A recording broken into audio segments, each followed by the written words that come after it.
हाँ तो दोस्तों, अभी आपको मैंने रूल नंबर 18 तक पढ़ाया था, subject verb agreement.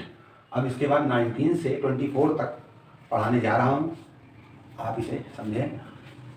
According to rule of tense in past continuous pronoun I is treated as singular, so verb was is used with this.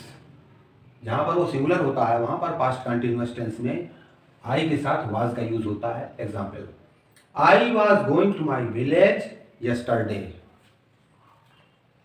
Next, अब आप तो ये समझ गए होंगे, सब लोगों को ये पता है। Next, if there is subjunctive mood. Mood एक चैप्टर है ग्रामर में, उसका मतलब होता है मोड और मैनर ऑफ ए सेंटेंस, यानी कि कोई भी सेंटेंस जो है वो किस नेचर का सेंटेंस है वो ये देखा जाता है। इंडिकेटिव, इंपरेटिव और सब्जंक्टिव 3 प्रकार के मूड होते हैं, उसी के आधार पर बेस्ड होते हैं। इंडिकेटिव में आपका कि असर्टिव और इंट्रोगेटिव आते हैं, और इंपरेटिव में इंपरेटिव सेंटेंस आ जाता है, और इसके साथ साथ सब्जंक्टिव में आपके एक्सक्लेमेटरी और ऑप्टेटिव आते हैं। तो ये यहाँ पर रूल नंबर 20 में है कि if there is subjunctive mood with the sense of hypothetical imagination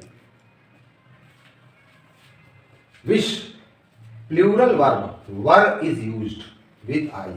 अगर जहां पर कोई एक कल्पना हो, काल्पनिक बात हम कर रहे हैं, कोई इच्छा जाहिर कर रहे हैं, तो जो आई जहां पर हम पास्ट कंटिन्यूअस में उसके साथ सिंगुलर वर्ब यूज करते थे, वही यहां पर हम उसके साथ प्लूरल वर्ब का यूज करेंगे।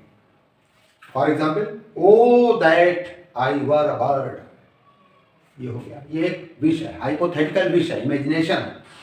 काश मैं कोई चिड़िया होता, इसके लिए वर लग गया के साथ। नेक्स्ट रूल है बोथ का जब अगर यूज हो, बोथ अगर उसके बाद कोई सब्जेक्ट लगा हो और उसके बाद फिर एंड कंजंक्शन हो और फिर सब्जेक्ट के रूप में कोई नाउन या प्रोनाउन आ रहा हो एज ए सब्जेक्ट, तो फिर उसके बाद फिर प्लूरल वर्ब का यूज होता है, क्योंकि फिर वो वहां पर 2 सब्जेक्ट हो जाते हैं ना, इसलिए।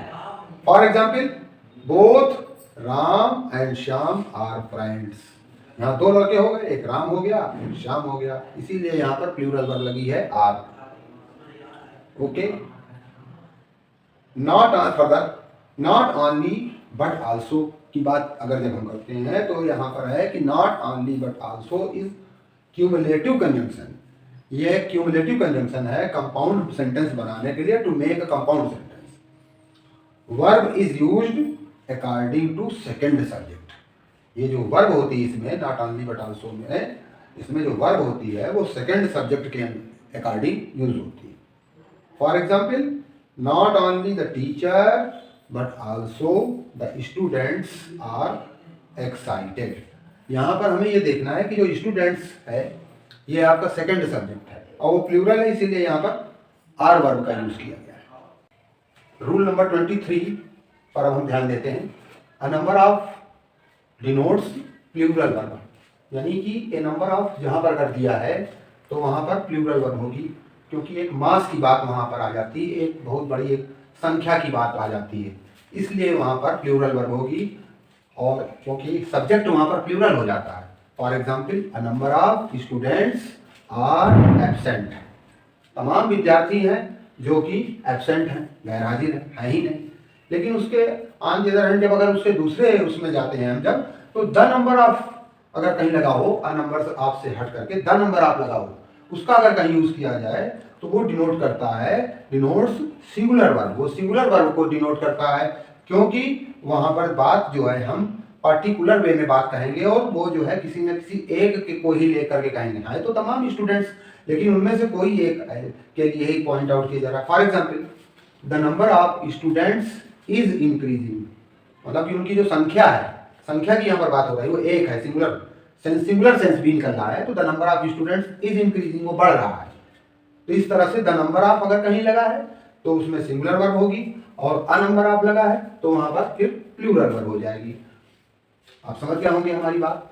इस तरह से अब हम लास्ट रूल इसका है, टाइटिल अगर है, टाइटिल माने शीर्षक, अगर किसी किताब के टाइटिल हैं, टाइटिल ऑफ बुक्स दिए हों, या फिर मूवीज दिए हों, मूवीज माने फिल्मों का अगर कोई टाइटिल है, न्यूज़पेपर का अगर कोई टाइटिल है, तो वो एक ही होता है, एक किसी भी बुक का कोई दूसरा टाइटल नहीं हो सकता, किसी भी मूवी या फिल्म का टाइटल दूसरा नहीं हो सकता, न्यूज़पेपर का टाइटल दूसरा नहीं हो सकता, इसलिए वहां पर एक सिंगुलर होता है। तो न्यूज़पेपर्स, इनके ये जो है ये डिनोट करते हैं सिंगुलर सेंस, इसलिए इनके साथ सिंगुलर वर्ब लगती है। फॉर एग्जाम्पल, अब अगर एग्जाम्पल में जब हम पहुंच रहे हैं तो द हिंदुस्तान टाइम्स ये नाम का एक न्यूज़पेपर है, तो द हिंदुस्तान उसके लिए कहा जा रहा है कि the Hindustan times is a popular newspaper, ये एक पॉपुलर न्यूज़पेपर है इंग्लिश में, इसलिए यहां पर इस वर्ब का यूज हुआ है। ओके, अब इस तरह से इन दिस वे हमारे जो ये सब्जेक्ट वर्ब एग्रीमेंट टॉपिक के, ग्रामर के टॉपिक के 24 रूल्स अब पूर्ण होते हैं, समाप्त होते हैं। और इसके बाद भी अगर आपको कुछ कहना है, कुछ बताना चाह रहे हैं तो आप कमेंट बॉक्स में शेयर करें और सब्सक्राइब करें चैनल को, लाइक करें, शेयर करें, कमेंट बॉक्स में अपनी बात को पॉइंट आउट करें। थैंक्स।